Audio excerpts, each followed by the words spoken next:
이름이 거룩히 여김을 받으시오며에 대해서 함께 말씀을 나눌 텐데요. 마태복음 6장 9절 우리 지난주에서 다시 한번 읽어보겠습니다. 시작. 하늘에 계신 우리 아버지여 이름이 거룩히 여김을 받으시오며. 아멘. 하나님의 이름이 거룩히 여김을 받으실 것에 대해서 우리가 이제 첫 번째 간구로 우리가 고백을 하게 되죠. 그 이유가 무엇이냐?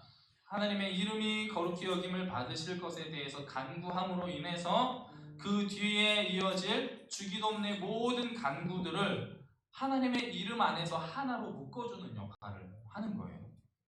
여러분, 우리가 하나님의 이름을 영광스럽게 한다라는 것은 무슨 뜻일까요? 우리가 어떤 일을 하면, 어떤 행동을 하면, 하나님께 무엇을 드리면 하나님의 이름이 영광이 없었는데 영광스럽게 뭔가를 더 되는 그런 것을 의미할까요? 하나님의 이름이 거룩히 여김을 받는다는 것은 모든 세계와 피조물이 하나님을 제대로 볼 수 있다라는 것입니다. 그 중에서도 특별히 하나님으로부터 특별한 사랑을 받아서 창조된 우리 인간이 하나님의 존재를 깨닫고 하나님의 본질을 깊이 이해하고 그 본질을 바라보며 하나님을 예배하고 하나님의 말씀에 순종하는 삶을 살아가는 것이 바로 하나님의 이름을 거룩히 여기는 것이다 라는 거죠. 칼빈이 여러분 누군지는 아시죠? 네. 종교개혁자 마틴 루터와 한 시대를 지내며 종교개혁을 선두적으로 이끌었던 종교개혁자 중에 한 사람인 칼빈입니다. 우리 대한예수교 장로회 합동교단에 속한 성도로서 칼빈을 모른다면 이거는 회개해야 돼요. 예수님, 바울 다음으로 중요한 인물이라고 할 수가 있어요. 우리 기독교 역사 속에서. 그래서 칼빈이라는 사람의 이름 정도는 머리에 좀 담아두시면 좋을 것 같아요. 그런데 그분이 이렇게 말을 했어요. 우리는 하나님이 받으시기에 합당한 존중을 하나님이 받으시기를 원한다. 인간은 최고의 경외심으로 그분을 생각해야 한다라고 이야기를 했어요. 여러분, 이름이 어떤 의미를 가지고 있는지 여러분 한번 생각해 보신 적이 있습니까? 요즘에는 부모님들이 이제 자녀를 낳을 때 이름도 유행하는 이름들이 있어요. 각 시대별로. 그래서 요즘에 유행하는 이름들이 어떤 이름인지 잘 모르겠는데 뭐 민준이나 이런 이름들 되게 많이 듣기 좋고 부르기 좋은 이런 이름들 많이 부르죠. 예전에는 자자 돌림을 일제시대 때는 많이 했죠. 그래서 저희 어머니가 8남매예요. 8남매인데 이모들이 5명이고 삼촌이 3이에요. 5명의 이모가 다 자자예요.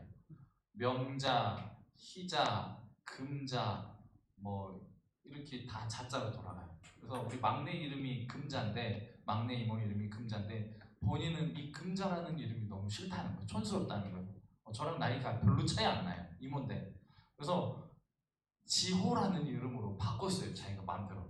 그래가지고 이제 애가 식구들 다 모이면 나 이름 바꿨으니까 지호라고 불러달라고 자꾸 막 해요.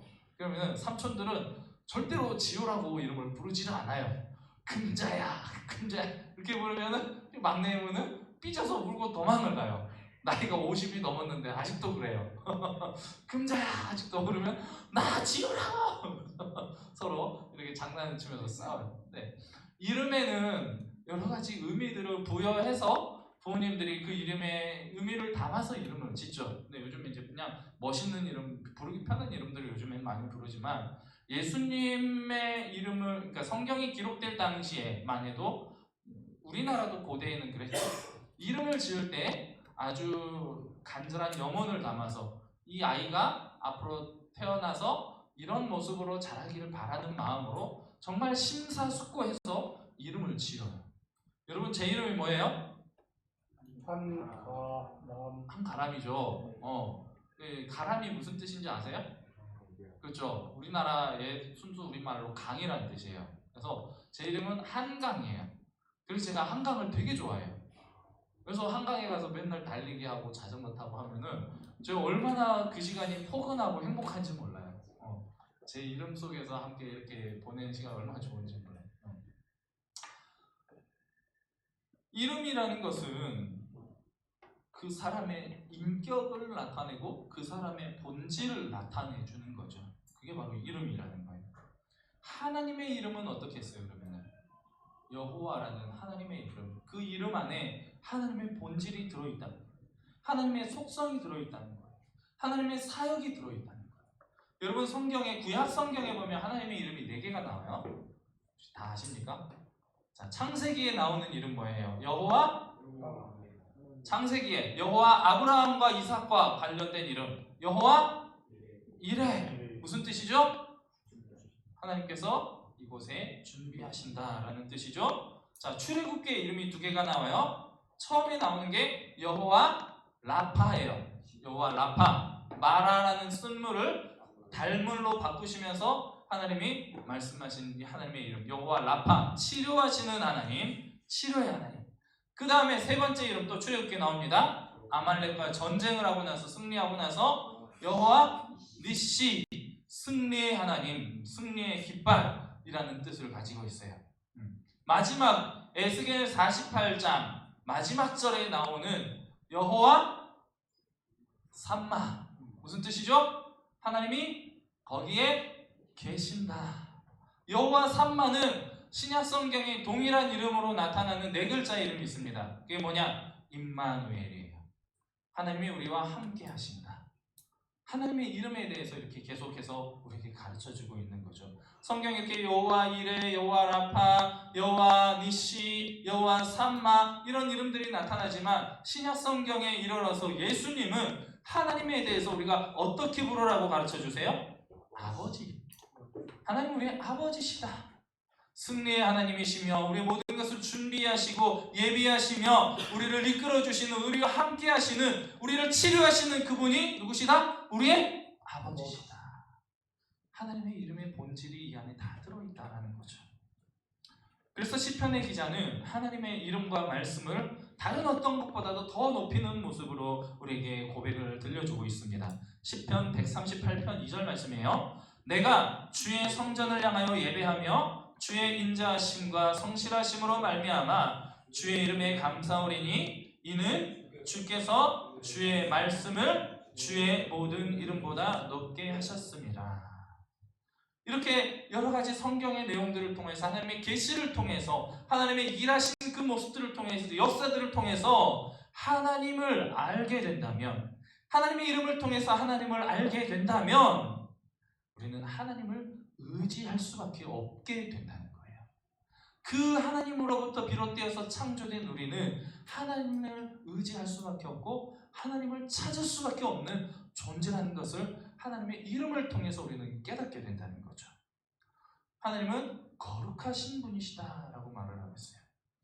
거룩에 대해서 우리가 2가지로 그 의미들을 나누어서 생각을 해볼 수가 있을 건데, 먼저 첫 번째로는 보통 일상의 세속적인 어떤 물건이나 어떤 존재, 어떤 것을 어떤 의식을 통해서 또는 거룩한 어떤 것과의 연합을 통해서 이것을 거룩하게 한다라고 할 수가 있고, 그런데 이 첫 번째 거룩의 의미는 주기도문에서 그 이름이 거룩히 여김을 받으시오며에는 어울리지 않아요.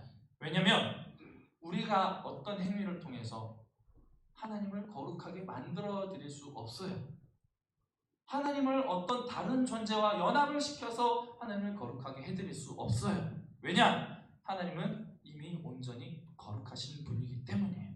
만일 이렇게 어떤 의식이나 어떤 거룩한 매개체를 통해서 하나님을 연합하게 하고 거룩하게 하는 것이 하나님의 이름이라면 그것은 이미 하나님의 이름이 거룩하지 않다라는 것을 의미하기 때문입니다.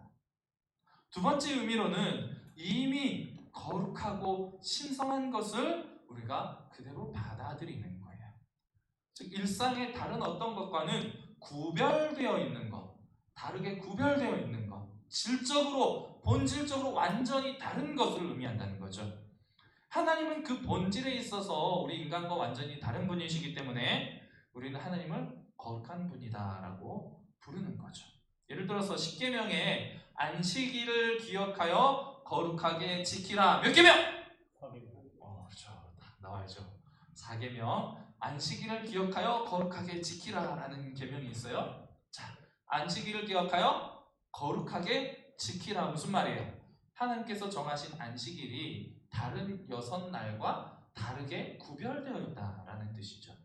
레위기에 제사장을 거룩하게 따로 세워서 하나님을 섬기는 직무를 감당하게 하라라고 이야기를 해요. 무슨 말이에요? 제사장은 다른 사람 일반인과 다르게 구별된 존재다라는 거죠.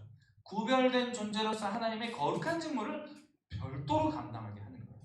이렇게 하나님이 우리와 다르게 구별되어진다라는 것은 그 구별되어진 하나님을 우리가 경배할 수밖에 없다라고 우리가 이해할 수 있을 겁니다. 경배라는 것은 그 평범한 우리들이 본질적으로 다른 하나님에 대해서 가지게 되는 존경과 경외심을 표현하는 행위라는 거죠. 그게 바로 하나님을 향해 경배한다라고 하는 거예요. 우리가 이름이 거룩히 여김을 받으시오며 라는 이 주기도문의 고백을 하게 될 때에 이 기도는 우리에게 나타나신 하나님의 본성과 하나님의 특성과 또 하나님의 신성, 우리는 인성이라고 하지만 하나님은 신성이라고 해요. 하나님의 신성과 신격, 이 모든 것들에 합당한 최고의 경배를 하나님이 받으시옵소서라는 의미를 가지고 이름이 거룩히 여김을 받으시오며 라는 고백을 하게 된다는 거죠. 다시 말해서 이 기도는 하나님의 위엄과 하나님의 거룩한 속성에 들여마땅한 경배를 하나님이 받아주시옵소서라고 드리는 기도가 된다는 거죠. 이름이 거룩히 여김을 받으시오며 라는 이 고백은 그 앞에 무슨 고백이 나오죠? 지난주에 우리 말씀 나눴죠?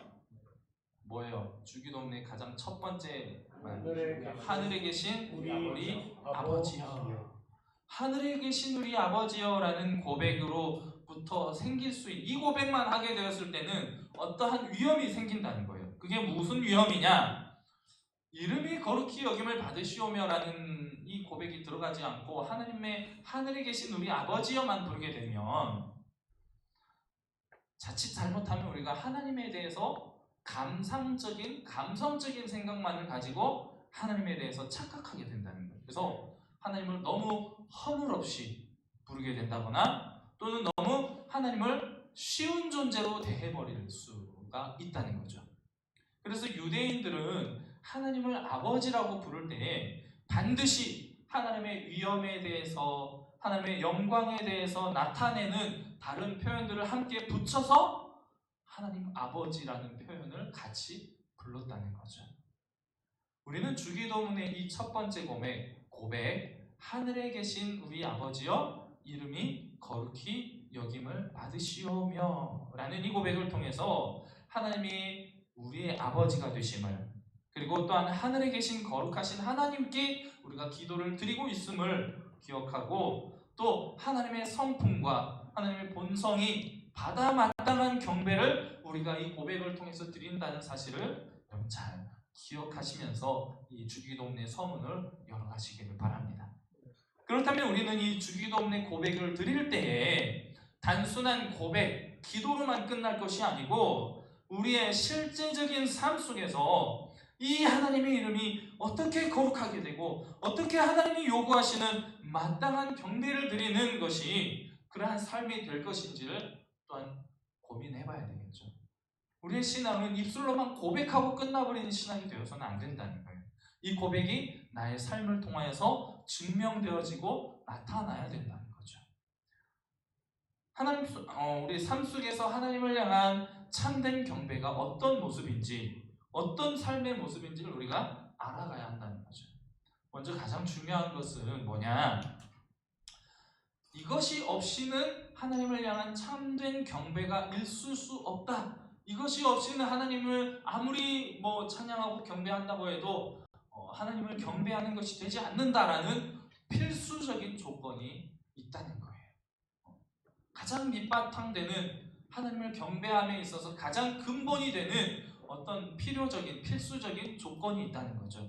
히브리서 11장 6절 말씀입니다. 우리 다 같이 한번 읽어보실까요? 시작! 믿음이 없이는 하나님을 기쁘시게 하지 못하나니 하나님께 나아가는 자는 반드시 그가 계신 것과 또한 그가 자기를 찾는 자들에게 상 주시는 이심을 믿어야 할지니라. 아멘. 이 믿음이 없이는 하나님을 경배할 수가 없다는 거예요. 여러분 정말 하나님의 살아계심을 믿으십니까? 아멘. 하나님 우리와 함께 하심을 믿으십니까? 아멘. 하나님을 찾고 의지하는 자들에게 상 주시는 이심을 믿으십니까? 아멘. 이 전제가 뒷받침되어야 비로소 우리가 하나님을 경배할 수 있다는 거죠. 하나님께서 우리를 향한 사랑의 마음을 가지고 우리를 지켜보고 계시며 우리에게 끊임없는 관심으로 우리와 함께 하신다는 사실을 믿고 하나님을 온전히 예배하는 삶을 살아가시길 바랍니다. 그렇다면 이렇게 존재하시는 우리들에게 관심을 갖고 기울이시는 이 하나님을 향한 우리의 경배와 존경을 어떻게 표현을 할 수 있을 것인가라는 거죠. 이 믿음의 전제가 이제 우리에게 주어졌다면 이 믿음의 토대 위에서 우리의 삶을 어떻게 세워나가야 하는가 아주 중요한 거죠. 자, 소극적인 측면에서는 하나님의 이름이 결코 모독되어서는 안 되며 늘 하나님은 존중받아 마땅한 존재여야 한다라는 거예요. 대표적인 인물이 있죠. 누굽니까? 골리앗이 이스라엘 백성들 앞에 나와가지고 전쟁에 이제 싸우자 하면서 하나님의 이름을 막 모독해요. 이스라엘을 막 모독하면서 하나님의 이름까지도 막 계속 모독하죠. 이스라엘 모든 군인들, 사울 왕을 비롯한 모든 군인들은 그 우람하고 큰 골리앗 앞에 모두 벌벌 떨면서 하나님을 욕하고 대적할 때도 그 누구도 나서지 못했어요. 그때 17세 소년 다윗이 물맷돌 겨우 몇 개 가지고 나가서 그 장대한 골리앗과 싸워서 승리하면서 뭐라고 말합니까?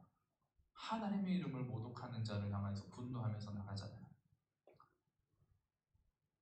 여러분에 대해서 누가 욕할 때 여러분 화내죠. 누가 뒤에서 내 뒷담화하고 다니고 내 험담을 욕하고 다니면 화나죠. 그래서 반드시 범인을 색출해가지고 어떻게 해서든지 따져도 되잖아요. 너 왜 그랬어? 그러잖아요. 그런데 우리 세상에 나가서 살면서 누가 하나님 욕하고 기독교를 막 개독교라고 하고 막 이렇게 막 욕할 때 여러분 어떤 모습으로 그 앞에 서십니까? 움츠러들어서 피하고 도망가고 나 교회 안 다녀. 오히려 신앙을 마저 부정하면서 이렇게 숨어있는 존재로 살아가고 있지는 않습니까? 저는 어렸을 때요, 초등학교 때 친구들하고 싸움을 많이 했어요. 특히 교회에 대해서 누가 욕한다, 하나님에 대해서 욕한다 그러면 바로 축방 날렸어요. 미친 새끼 하는 거. 죄송합니다. 그리고 막 싸웠어요. 고등학교 때는 도덕 시간, 고등학교 때 윤리죠, 윤리 시간이 되었는데 선생님이 종교 토론을 한번 해보자 하면서 각 종파의 대표들 한번 모아보자 해가지고 4명이 뽑혀서 나왔어요. 불교 대표 하나 나오고 통일교 대표 하나 나왔어요. 여호와의 증인 대표 하나 나왔어요. 기독교 대표로 제가 나왔어요. 3대1로 싸웠어요. 제가. 다 격파했어요. 3대1로 싸워서 다 이겼어요. 일단은 주먹이 뒤빠지면 됐으니까 감히 제 논리에 반박할 친구가 없었어요. 근데 여호와의 증인 다니는 친구 하나가 고개를 빳빳이 들면서 막 여호와 하나님을 믿어야 된다고, 예수는 아니니 그냥 성인의 하나일 뿐이다. 토요일이 안식일이고 구약 성경에 나와 있는 여호와 하나님을 막 이러는 거예요. 그러면서 우리는 전쟁을 안 한다, 군대를 안 간다 뭐 이러고 있는 거예요. 그래서 야, 그러면 다윗이 구원을 받았느냐 안 받았느냐? 구약 성경에서 가장 피를 많이 흘린 왕으로서 성군이라고 추앙받는 다윗인데 다윗에 대해서 어떻게 생각하냐? 말을 못해. 그러면서 그거는 내 잘 모르겠다고 공부를 더 해오겠다고. 그들 답이 없어요. 이 정도는 돼야 될 거 아니에요, 여러분. 뭐 저처럼 막 때리라는 말은 아니에요. 지금 그러면 큰일 나요. 저도 여러분들 만나고 나서는 주먹을 쓰지 않습니다. 서울에 와서는. 부산에서 사역할 때는요, 제가 정말 거칠게 사역했어요.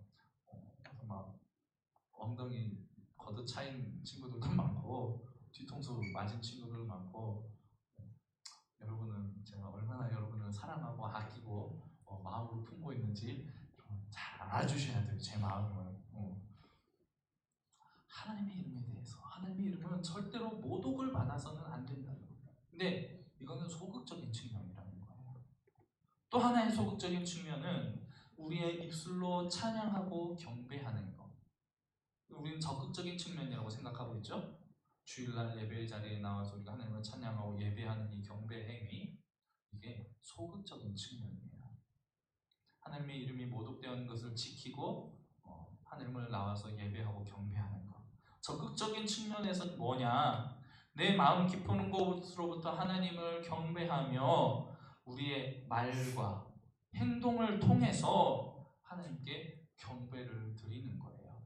무슨 말이에요? 우리의 일상생활이 하나님을 경배하는 삶이 되어야 된다는 거예요. 삶을 통해서 드러나는 하나님을 향한 경배가 나의 삶에서 끝나는 것이 아니라 이것이 다른 사람에게 영향을 미치고 이 하나님을 향한 경배, 경외심이 다른 사람에게도 영향을 미쳐서 그 이웃들도 하나님을 경배할 수 있도록 이끌어내는 것. 그게 바로 적극적인 측면의 하나님을 경배하는 행위가 된다는 거죠. 마치 우리가 지난주에 물티슈를 들고 나가서 사람들에게 물티슈를 전하며 비록 우리는 다른 말은 하지 못했지만 예수님 믿으세요, 예수님 믿고 구원 받으세요, 뭐 다른 말은 하지 못하고 그냥 물티슈를만 나눠드리고 끝났지만 다음 달에는 우리 입술의 열매들도 더 훈련을 해가지고 더욱더 담대한 믿음으로 나갔으면 좋겠어요. 이런 적극적인 행위들을 통해서 우리가 소극적인 측면과 적극적인 측면, 이 모든 삶의 모든 방향들을 고려해서 우리는 하나님을 경배해야 한다라는 거죠. 온전한 삶의 경배를 위해서 근데 정말로 필요한 게 있어요. 이게 뭐냐? 먼저 건강한 신앙의 토대 위에 서야 한다라는 겁니다. 무슨 말이냐? 하나님에 대한 우리의 믿음이 합당하고 정당하다는 뜻, 즉 참된 교리와 참된 가르침을 통해 바른 신앙 위에 서 있을 때 가능하다는 거예요. 예를 들어서 온전한 신앙의 토대가 이렇게 잡혀 있지 않으면, 교리적인 기초가 잡혀 있지 않으면 잘못된 교리의 가르침을 통해서 또는 부분적인 진리를 통해서 드리는 예배의 행위는 오히려 하나님의 이름을 거룩하지 못하게 만드는, 오히려 하나님을 만홀히 여기는, 하나님의 이름을 가볍게 만들어버리는 잘못된 행위가 된다는 거예요. 예를 들어서 구약 성경을 자꾸 읽다 보면은 하나님이 자꾸 이스라엘 백성들을 벌을 내리고 심판하고 막 죽이고 막 이런 모습들이 많이 나타나요. 그 원인에 대해서 우리가 깊이 생각하지 않고 결과만을 바라보면서 하나님에 대해서 착각하는 거예요. 하나님은 잔혹한 분이시다. 하나님은 자비가 없는 분이다. 하나님은 파괴적인 분이다. 이런 오해를 갖게 된다는 거죠. 성경 안에 기록되어서 하나님께서 우리에게 계시해 주신 그 하나님을 우리가 경배하고 믿고 따르는 것이 아니라 내 상상 속에서 내 마음대로 만들어낸 허구적인 하나님에 대한 경배의 모습. 무슨 말이에요? 기복적인 신앙으로 내 욕심을 따라 구하는 그러한 신앙의 삶을 살아갈 수밖에 없는 것이 바로 토대가 없는 신앙의 모습이라는 거죠. 이것은 살아계신 하나님, 우리에게 관심을 갖고 계시며 우리를 구원의 길로 인도해 주시는 살아계신 하나님을 향한 경배가 되는 것이 아니고 오히려 하나님의 이름을 빙자한 우상 숭배의 타락의 행위가 된다는 거예요. 하나님의 이름을 부른다고 해서 우리가 다 하나님을 경배하는 게 아니라는 거예요. 내 욕심을 따라서 내 욕심을 숭배하는 우상 숭배가 될 수 있다는 거예요. 그래서 여러분 오늘 말씀을 배우기에 힘써야 하는 거예요. 제발 말씀 좀 읽고 가르쳐 줄 때 좀 와서 배우세요. 좀. 왜 안 옵니까? 다른 거 할 거 많죠. 바쁘죠. 물론 바쁩니다. 저도 바빠요. 저도 하고 싶은 거 많아요. 그 시간에. 이 신앙의 토대가 여러분 잡혀있지 않으면 하나님이 싫어하시는 신앙의 모습으로 설 수밖에 없다는 거예요. 그래서 하나님은 선지자들을 통해서 내 성전에서 떠나라라고 말씀하시는 거예요. 너희들이 가증스러운 그 예배의 제사의 모습들 오히려 나를 괴롭게 하는구나. 내 성전에서 떠나라 떠나라. 하나님 절규하시는 거예요. 두 번째로는 우리의 삶을 통해서 하나님께 영광을 올려드리고 다른 사람들 하나님께로 인도할 때에 우리가 하나님께 올바른 경배를 드릴 수가 있다는 것입니다. 하나님의 이름은 그 자체로 거룩하신 분이고 우리가 무엇을 한다고 해서 하나님의 이름을 거룩하게 해드리는, 하나님의 거룩함에 영향을 끼치는 게 아니에요. 그 이름이 거룩히 여김을 받으시오며라는 이 고백의 기도는 하나님의 이름을 거룩하지 못한 것에서 거룩하게 바꾸려는 기도가 아니라는 거죠. 하나님의 이름이 거룩하신 그분이 우리 안에서 거룩하게 존경을 받고 경배를 받게 될 때에 어떤 현상이 일어나느냐? 우리가 거룩해진다는 거예요. 하나님의 거룩하심이 우리 안에 거하시게 된다는 거예요. 우리 안에 하나님의 거룩하심이 임재하게 된다는 거예요. 그래서 우리가 하나님의 거룩한 백성으로 거듭나게 되고 하나님의 거룩한 일을 해나갈 수 있게 된다는 거예요. 이 고백을 통해서 우리는 이렇게 변화된 삶을 살아갈 수 있게 된다는 거죠. 하나님이 우리에게 가까이 임재하셔서 우리로 하여금 다른 무엇보다도 하나님의 이름을 존귀하게 여길 수 있도록 인도해 달라는 고백이라는 거죠. 우리의 선한 행실을 통해서 하나님을 믿고 따르는 성도들이 도덕적으로 순결하며 모든 정욕과 욕망들을 잘 절제하는 모습을 통해서 이렇게 세상 속에서 믿음의 덕을 세워 나아가는 모습을 통해서 빛과 소금의 역할을 감당할 수 있도록 인도해 주시옵소서라는 고백이 이름이 거룩히 여김을 받으시오며 라는 고백 안에 들어있다는 거예요. 마지막으로 이 기도는 우리 인간들에게만 해당되는 것이 아니고 하나님을 향한 요구도 들어있다는 거죠. 무슨 말이냐? 하나님의 도움이 없이는 우리는 아무것도 할 수 없습니다 라는 고백이라는 거죠. 우리의 중심이 하나님을 향하며 하나님의 우리 마음의 중심에 모실 수 있도록 하나님 도와주십시오 라는 고백이라는 거예요. 즉 우리의 마음이, 우리의 영혼이 하나님이 거하실 성전이 되도록 깨끗하게 비워질 수 있도록 인도하여 주시옵소서. 하나님과 연합되기를 원합니다. 거룩하신 하나님을 내 마음에 초청하기를 원합니다. 요한복음 16장 5절 말씀은 이렇게 표현을 하고 있어요. 나는 포도나무요 너희는 가지라. 그가 내 안에 내가 그 안에 거하면 사람이 열매를 많이 맺나니 나를 떠나서는 너희가 아무것도 할 수 없음이라. 하나님과 연합되기를 간절히 바라는 그 소망이 이름이 거룩히 여김을 받으시오며 라는 기도 안에 들어있다는 거죠. 하나님을 경배하는 것은 1차적으로 우리의 예배를 통해서 하나님을 향한 존경과 경외와 경배를 드리는 거예요. 2차적으로는 믿음의 덕을 세워나가는 삶을 통해서 우리의 이웃이 하나님께 인도되어질 수 있도록 복음에 합당한 삶을 살아가는 거죠. 이 모든 것은 우리의 마음의 중심이, 우리의 영혼이 하나님께 내어드려질 때에야 비로소 가능하다는 것입니다. 우리의 중보자 되시는 예수 그리스도의 십자가의 능력을 의지함으로 믿음으로 회개할 때에 우리의 심령이 거듭나게 되고 하나님의 거룩함 속으로 우리가 연합해서 들어갈 수 있게 되는 거죠. 우리는 하나님의 이름을 높이는 그 이름을 거룩하게 여기는 삶을 그때 비로소 살아갈 수 있게 된다는 거예요. 이름이 거룩히 여김을 받으시오며 라는 고백은 우리를 하나님의 거룩한 자녀로 거듭나게 하는 회개로 인도하는 첫 관문입니다. 우리가 회개를 통하여서 하나님의 거룩하신 속으로 들어갈 때에 하나님은 내 안에 거하셔서 우리를 거룩하게 하시고 거룩한 우리들을 통하여서 우리의 삶을 통하여서 하나님의 거룩하심이 세상 속에 드러나게 된다는 거죠. 마틴 루터는 교리문답서를 통해서 이렇게 질문합니다. 하나님의 이름이 어떻게 거룩히 여김을 받을 수 있는가? 우리의 교리와 삶이 진정으로 기독교적인 것일 때 가능합니다 라고 답을 내리고 있습니다.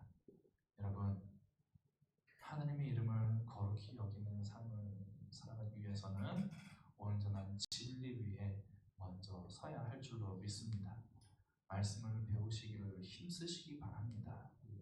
잘못된 교리, 부분적인 교리로 인하여서 여러분 절대 흔들리는 신앙의 삶을 살아가지 마세요. 든든한 믿음의 반석 위에 든든히 서서 아름다운 신앙의 집을 지어 나가시기를 주님의 이름으로 간절히 축복합니다. 이번 추석 명절을 가족들과 함께 보내면서 여러분의 삶을 통해서 아직 믿지 않는 가족들, 친척들 가운데 하나님의 거룩하심이 잘 전달될 수 있는 아름답고 복된 시간이 되시기를 주님의 이름으로 간절히 축복합니다. 기도하겠습니다. 사랑하는 주님, 오늘 말씀을 통해 하나님의 이름을 어떻게 거룩하게 여길 것인지에 대한 말씀을 나누었습니다.